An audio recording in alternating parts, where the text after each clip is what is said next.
Hi, Karen Craig Parker here.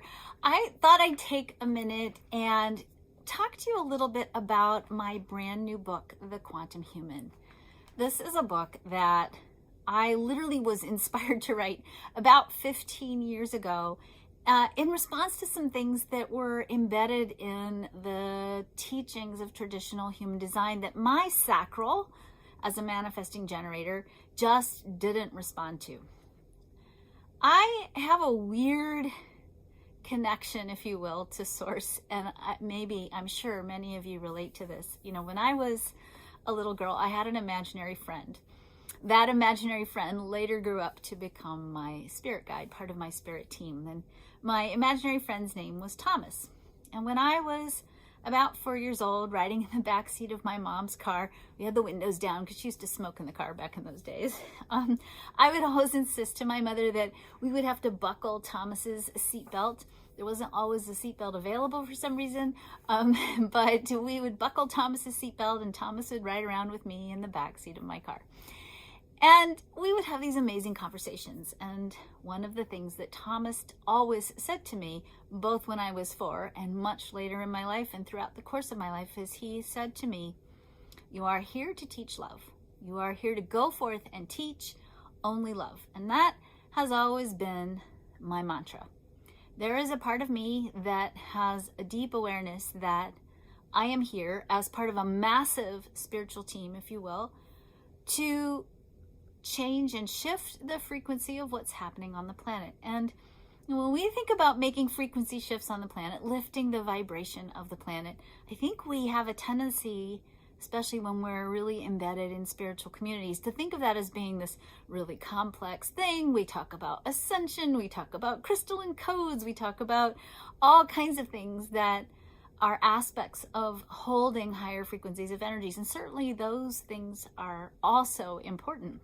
And certainly, if anything, human design teaches us that we are designed to follow our own inner authority around what's right for us. And if you feel led and you are following your own inner guidance around what you need to do to shift and change and elevate your own frequency, do it, because that's your truth and that's your path. So even though I teach human design and many other things, I certainly would say there are many, many paths to opening your heart, to becoming enlightened, to waking up, to living in the full expression of the potential of the story of who you are. And at this time on the earth, certainly nothing is more important than us finding our right path and fulfilling it to our highest potential, because that is ultimately what's going to shift the frequency on the planet.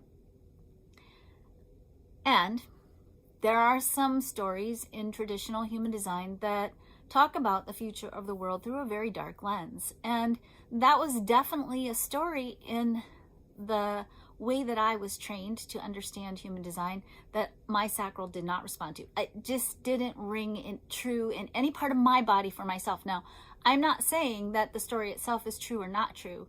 The thing that I really want to encourage us to explore is the possibility that the story we tell about the future of our world is actually unwritten as of this moment, and is a story that we collectively are writing. And certainly that story, because it's still in its creative infancy, has the potential to go in many different directions. And it certainly could go to the dark side, if you will. And it certainly can also go to the light. If we look at the part of the human design chart that is unchanging and enduring, even as the chart itself shifts, the G center, the heart of who we are, stays true, stays consistent.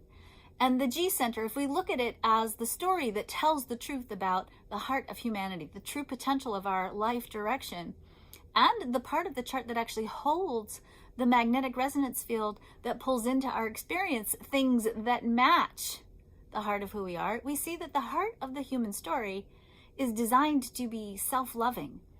It is designed to be empowered. It is designed to be expressive and unique, and for each and every one of us to have a purpose that is ultimately about us telling the true story about who we really are. It is a story that It is a direction and a story that says we get to craft the narrative of who we are, and we get to tell it however we like, and we can change the story whenever we choose to.